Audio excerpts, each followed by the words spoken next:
नमस्कार प्रेक्षकांनो, मालिकेचा आजचा भाग खूप जबरदस्त असा आहे. पार्थने पुढाकार घेतलेला आहे. पार्थच्या मनातले गैरसमज दूर झालेले आहेत आणि त्यानंतर त्याने नंदिनीची सुद्धा मदत केलेली आहे आणि नंदिनीसाठी सुद्धा मॅनिफेस्ट करण्याचं त्याने ठरवलेलं आहे. #जीवा #नंदिनी येणार.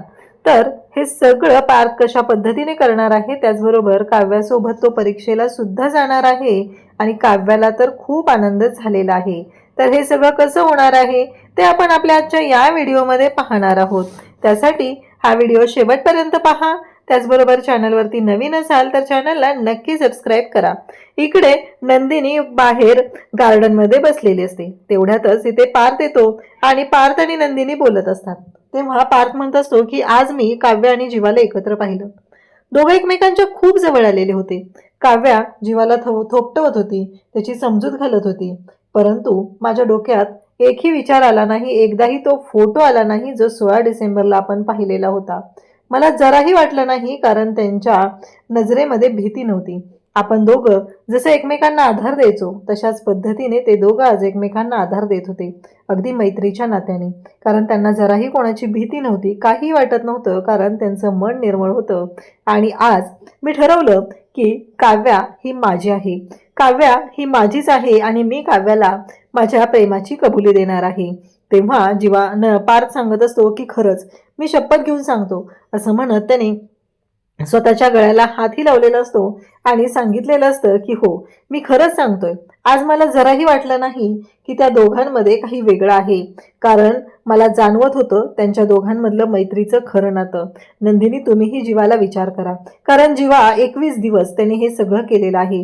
तुमच्यासाठी काही नाही केलं, विचार करा नंदिनी, असं म्हणत पार्थ बोलत असतो. पार्थ म्हणत असतो की काव्याचा मी पूर्णपणे स्वीकार केलेला आहे आणि या दिवसांमध्ये काव्याने मला जाणीव करून दिलेली आहे, ती म्हणजे प्रेमाची.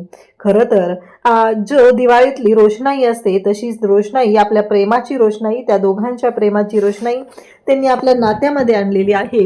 कारण आपले पार्टनर हे आपल्यासाठी जे एफर्ट घेत आहेत ते एफर्ट मात्र खूप आहेत, असं पार्थ सांगत असतो.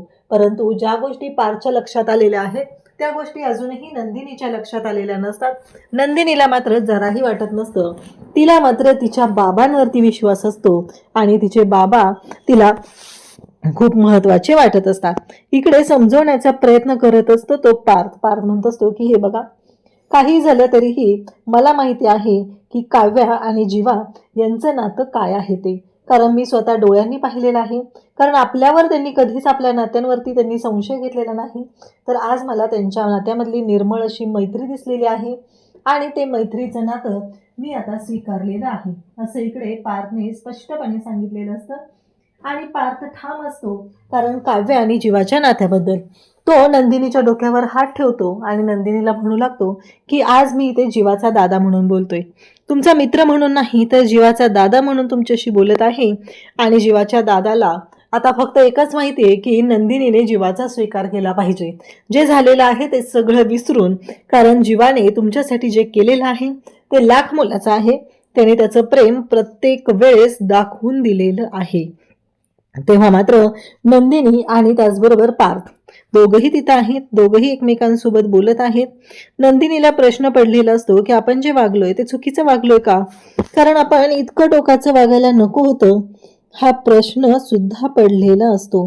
आता मात्र पार्थ तिला समजून सांगत आहे. तो म्हणत असतो की मी तर काव्याला माझ्या प्रेमाची कबुली देणार आहे, कारण माझं काव्यावरती खरं प्रेम आहे, असंही पार्थने सांगितलेलं आहे. त्यानंतर दुसऱ्या दिवशी सकाळी काव्या उठलेली असते. काव्या उठते आणि बोका तिचा बसलेलाच असतो समोर. काव्या म्हणत असते की good morning Bokya, good morning, असं म्हणत काव्याची तयारी चाललेली असते. छान अशी काव्य तयार होत असते. तेव्हा मात्र इकडे जेव्हा या सगळ्या गोष्टी घडत असतात तेव्हा काव्या म्हणते, बोकुड्या, तुला गुड मॉर्निंग किस पाहिजे का? बरं ठीक आहे, काळजी नको करू, मी देते तुला गुड मॉर्निंग किस, असं म्हणत काव्या आता बोक्याच्या जवळ येऊ लागते. पण घडत वेगळंच असतं. बोका जेव्हा काव्या बोक्याला गुड मॉर्निंग किस द्यायला त्याच्या जवळ जाते, बोका तिथून दूर जातो. काव्या म्हणते, असं कसं झालं? हा बोका पुढे का चाललाय? मी झोपीत आहे कदाचित, मला कळत नाहीये. आणि बोक्याला ती जवळ जात असते. ती झोपीत असते, डोळे बंद करत असते. जशी बोक्याच्या जवळ जाते तसा बोका तिच्यापासून लांब जातो. काव्या बोक्याच्या जवळ, बोका तिच्यापासून लांब. हे मात्र नेहमीच झालेलं असतं. काव्या म्हणत असे, काय चाललंय हे सगळं? काव्याला कळतच नाहीये की हे असं का होतंय. काव्याच्या लक्षात पण आलेलं नसतं. काव्या तशीच बोक्याच्या मागे मागे आता रांगत रांगत तशीच चाललेली असते आणि फायनली समोर येते आणि मग ती म्हणते की हे सगळं काय होतंय, मला का कळत नाहीये. बोकुडी, असं का करतोय तू? असं म्हणत त्या बोक्याशी खूप लढीवाळपणे बोलत असते आणि त्याच्या जवळ जवळ जात असते. परंतु बोका मात्र तिच्यापासून लांब जात असतो. काव्या म्हणत असते, मी आता झोपीतनं पूर्ण जागी झालीये, पण हा बोका असं का करायला लागलाय आज? म्हणत काव्या पुन्हा बोक्याच्या जवळ जाते. पण जेव्हा ती बोक्याच्या जवळ जाते तेव्हा तिच्या लक्षात येतं तिथे पार्थ आहे आणि ती येऊन पार्थला धडकते. जेव्हा ती पार्थला धडकते तेव्हा मात्र पार्थ आणि त्या दोघांची टक्कर झालेली असते. काव्या म्हणते, म्हणजे तुम्ही माझं कॉपी केलेलं आहे? आणि त्याचबरोबर तेव्हा मात्र पार्थ म्हणत असतो, म्हणजे म्हणजे काय झालं? तेव्हा काव्या म्हणत असते, काय हे सगळं देशमुख? तेव्हा पार्थ म्हणत असतो की हो बरोबर आहे, कारण तुम्हाला तसंच वाटणार आहे. आणि मग पार्थ आणि काव्या दोघंही एकमेकांशी बोलत असतात. तेव्हा काव्या म्हणत असते, देशमुख सकाळी सकाळी काय हे चाललंय?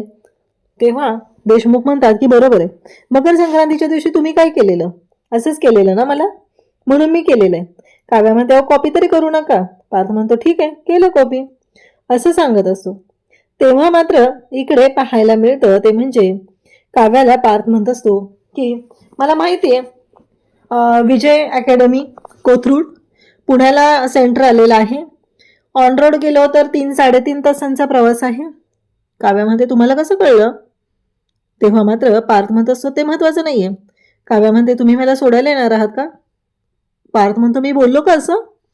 काव्या म्हणते की पण तुम्हाला कसं कळलं की माझं सेंटर ते आलेलं आहे? पार्थ मात्र काहीच बोलत नसतो. काव्याला असं वाटत असतं. तेव्हा पार्थ म्हणतो, सकाळी उठल्यापासून झोपेपर्यंत तुमच्या त्या बोक्याबरोबर बोलत असता ना, विचारा त्यालाच, म्हणजे तो येतोय का तुम्हाला सोडायला? नाही, विचारा त्यालाच. कसं आहे माहितीये का, तुमचा खूप लाडका आहे ना तो, त्यामुळे येईल तो तुमच्यासोबत. आणि बघा काय म्हणतोय ते, त्याला गाडी चालवता येते का विचारा. काव्या म्हणते, ठीक आहे, माझी मी बघते काय करायचे ते. असं म्हणत काव्या आता निघालेली असते. आणि त्याचबरोबर इकडे जेव्हा घडत असतं तेव्हा मात्र काव्याला राग आलेला असतो. काव्याला असं वाटत असतं की खरंच पार्थ तिला सोडायला येणार आहे. इकडे पार्थ मात्र काव्याकडे पाहत असतो. काव्या रागाने निघून जाते. पार्थ म्हणतो, मी काही रिकामा नाहीये, मी भारतातल्या टॉप 20 आर्किटेक्ट पैकी एक आहे, त्यामुळे माझ्याकडे वेळ नाहीये. तेव्हा काव्याचं मागच्या वेळेस असं म्हणणं होतं की देशमुख असं नका करू, अहो ऑफिस तुमचंच आहे, तुम्ही विचारू शकता. तेव्हा तो म्हणतो, माझं नाहीये, विक्रम देशमुखांचं आहे, त्यामुळं मी निर्णय घेऊ शकत नाही, असं सांगितलेलं असतं. इकडे काव्याला तो म्हणतो, बसा अभ्यास करत. काव्या बिचारी रूममध्ये येते आणि विचार करायला लागलेली असते. त्याच वेळी इकडे नंदिनी खिडकीतून पाहत असते. आई तिथे येते आणि म्हणते, वाऱ्याची दिशा बदलली आता, काही उपयोग होणार नाहीये. तुम्हाला जे काय वाटतंय ना तुला, ते काही होणार नाहीये. जीवा नाही येणार आहे तिथं, एवढं लक्षात ठेव. तुला वाटत होतं ना तसं नाही घडणार आहे, असं आईने स्पष्टपणे सांगितलेलं असतं. आणि तेव्हा मात्र इकडे आता नंदिनीला ती म्हणते की बाद झालं. तेव्हा ती म्हणते की या घरातला आनंद गेलेला आहे, या घरामध्ये आता आनंदही परत येणार नाही, अशी शांतता राहणार आहे, असं आई तिला सांगत असते. तेव्हा मात्र इकडे नंदिनीला वाईट वाटत असतं. आई म्हणत असते, आता वाईट वाटून काहीच उपयोग होणार नाहीये, ज्या सगळ्या गोष्टी आहेत ना ते झालेत. तेव्हा तुला नाही वाटलं काय करावं, आणि आज आता का? तेवढ्यात बाबा तिथे आलेले असतात, ते चिडलेले असतात. तुम्हाला किती वेळा सांगायचं, 3 वेळा प्रेझेंटेशन बनवूनही काही उपयोग झालेला नाही. आणि मग नंदिनी विचारते, काय झालं बाबा, कशाबद्दल एवढे चिडलेला आहात तुम्ही? तेव्हा तिला बाबा सांगत असतात की काही नाही ग, ते प्रेझेंटेशन. तेव्हा ती म्हणते की रनिंग पीपीटी बनवायचे आहेत ना, माझा एक मित्र आहे तो छान बनवतो, म्हणजे त्यातच तो काम करतो, मला तुम्ही डेटा द्या, मी त्याच्याकडनं बनवून घेईल. बाबा म्हणतात, कोण आहे तुझा मित्र? नंदिनी काही नाव सांगत नाही, कारण बाबांना स्वतः जीवाने एकदा विचारलं होतं, तेव्हाही बाबांनी सांगितलं नव्हतं. आणि इकडे जीवा व्यायाम करून आलेला असतो जिमवरून. अशातही माझा ब्रेकफास्ट असं तो तिकडून सांगतो. तेव्हा मात्र आशाताई ब्रेकफास्ट घेऊन येण्याआधी तिथं ब्रेकफास्ट घेऊन पोहोचलेल्या असतो तो म्हणजे पार्थ. पार्थ तिथं आलेला असतो आणि पार्थ त्यांना ब्रेकफास्ट देतो. तो म्हणतो की हे घे, अगदी तुला हवेत तसे बॉइल्ड एग, तुला जसे हवे असतात ना तसेच आहेत, काही बदल नाही आहे त्याच्यामध्ये. तेव्हा जीवा म्हणतो की नाही नकोय. कसं आहे माहिती आहे का, तू आणि नंदिनी एकसारखेच आहात. अचानक तुम्हाला ना प्रेमाचं वारं येतं आणि मग तुम्ही पुन्हा तुमच्या लक्षात येतं की अरे नाही नाही, आपण असं नाही वागलं पाहिजे. आज एक दिवस देशील, सवय लागेल मला, नको आहे मला ते. तेव्हा पार्थ म्हणतो की जीवा अरे तसं काही नाही आहे. तेव्हा तो म्हणतो नंदिनी पण तशीच वागायची, रिक्षात असताना माझ्यासाठी जेवण पाठवायची, मला स्माईल द्यायची. पण आता काय झालं बघितलं ना. हे जेव्हा कळतं तेव्हा मात्र इकडे पार्थ आणि जीवा बोलत असतात. पार्थ डायरेक्टली म्हणतो की जीवा, काल रात्री मी तुला आणि काव्याला एकत्र पाहिलं. आता मात्र जीवाच्या पायाखालची जमीन सरकते. जीवा म्हणतो नाही नाही तसं काही नाही आहे. पार्थ म्हणतो बरोबर आहे, मी कुठं म्हणतो तसं काही आहे, तसं काही नाही आहेच. तुम्ही मनमोकळेपणाने बोलत होता, मैत्रीच्या नात्याने बोलत होता, काव्या तुझी समजूत घालत होती, हे मी पाहिलं. पण आता मला सगळं क्लिअर झालेलं आहे. आता माझ्या डोक्यात काहीही नाही आहे. आता मला जराही वाटत नाही आहे की माझ्या मनात तसं काही आहे, असं इकडे स्पष्टपणे सांगितलं जात असतं. तेव्हा मात्र जीवा म्हणत असतो की म्हणजे. तेव्हा पार्थ म्हणतो की हो. मग जीवा म्हणतो हे सगळं मला सांगितलंय ना, काव्याला सांगितलंस का. तेव्हा पार्थ म्हणतो की नाही, सांगायचंय अजून. जीवा म्हणतो जा आधी काव्याला सांग जा, मग तुझं ते बॉइल्ड एग खाईल मी, तोपर्यंत नाही खाणार आहे. कारण तुमचं हे काय असते ना बाउंड्री लाईन, ती लगेच संपते. त्यापेक्षा ना पहिलं जा आईबाबांना सांग, सगळ्यांना सांग की तुझ्या मनातले गैरसमज निघालेले आहेत, तरच मी समजेल. पार्थ म्हणत असतो काय हे. तेवढ्यातच पार्थ म्हणतो की अरे त्यांची उद्या महत्त्वाची एक्झाम आहे, दुर्लक्ष व्हायला नको आहे ना, ती एक्झाम झाली की मी सांगेल. तेव्हा मात्र काव्य आणि जीवाचं स्पष्ट म्हणणं असतं की सांग काव्य, ते काय सांगायचंय आणि तुमच्या कोणत्या गोष्टीमुळे मी डायव्हर्ट होणार आहे, अजिबात नाही असं होणार आहे, असं काव्या म्हणू लागते. आणि काव्या म्हणते सांगा देशमुख, काय सांगायचं आहे, असं म्हणत काव्या तिथं पोहोचलेलीच असते. तेव्हा मात्र इकडे पार्थ म्हणत असतो काही नाहीये. तेव्हा जीवाने पार्थने त्याला जे बॉइल्ड एग भरवयाला घेतलेलं असतं ते सुद्धा खाल्लेलं नसतं. कारण जोपर्यंत तू काव्याला ह्या सगळ्या गोष्टी क्लिअर करत नाही तोपर्यंत मी खाणार नाही. तेव्हा तो म्हणतो की अरे फेब्रुवारी महिना आहे, तुला माहिती आहे ना, तू पण नंदिनीचा स्वीकार कर. तो म्हणतो की नाही, आता मी नाही मागं जाणार आहे तिच्या, तिने खूप केलंय, मी तिच्यासाठी खूप केलं होतं, तिला काही त्याचं पडलेलं नाही आहे, त्यामुळं मी तिच्या मागे जाणार नाही. तेव्हा मात्र पार्थ म्हणतो पण त्या आल्या तर. तेव्हा म्हणतो खरंच येईल ती. जीवाला आता खूप छान वाटू लागतं की खरंच माझी नंदिनी येईल माझ्याकडे, असं त्याला वाटत असतं आणि म्हणून तो विचारू लागतो. इकडे मात्र काव्या तिथं आलेली असते. काव्याला कळलेलं असतं की या दोघांचं काहीतरी चालू आहे, म्हणून काव्या त्या दोघांकडे पण पाहत असते. तेव्हा मात्र काव्या म्हणत असते काय झालं देशमुख. तेव्हा पार्थ म्हणत असतो की हे जर बॉइल्ड एग तुम्ही खाल्लं तर मी तुम्हाला सोडायला एक्झामला येईल. काव्या म्हणते काय, आणि असं म्हणत पार्थने तिला ते बॉइल्ड एग खाऊ घातलेलं असतं आणि काव्या मात्र पाहतच राहते.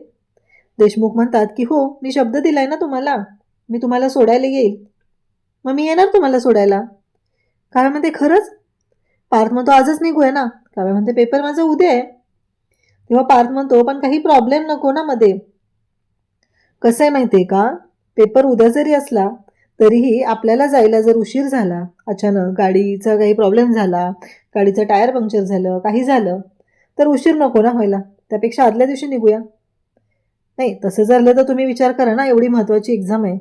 काव्या म्हणते माझा हार्टच फेल होईल. तेव्हा पार्थ म्हणतो त्यासाठीच तर ना, आवरायला घ्या बॅगा. पार्थ म्हणतो राहू द्या, मी भरतो दोघांच्या पण बॅगा. म्हणजेच आता काव्या पार्थच्या म्हणजे काव्यातरच्या नवीन प्रवासाची आजपासून सुरुवात होत आहे. हे सगळं जेव्हा घडत असतं तेव्हा मात्र काव्या पाहतच राहते. काव्या म्हणते खरंच. काव्या पार्थची कॉलर पकडते, त्याला जवळ घेते आणि त्याला म्हणत असते की हे सगळं जे काय आहे ना ते याच्यासाठी, आणि टक्कर देते. पार्थ म्हणतो हे काय, मगाशी टक्कर दिली होती ना, तेव्हा नाही सांगितलं तुम्ही, म्हणला की नाही देणार.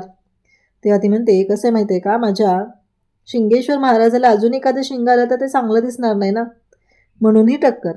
आणि ह्या दोघांचं हे सगळं बोलणं जे काय आहे ते जेव्हा ऐकत असतो आणि त्याच्या लक्षात येतं की काव्य आणि पार्थचं नातं आता फुलू लागलेलं आहे, त्यांच्यामध्ये त्यांच्या प्रेमाला बहर आलेला आहे, दादाने काव्याला ॲक्सेप्ट केलेलं आहे, ही गोष्ट सुद्धा त्याच्या लक्षात आलेली असते.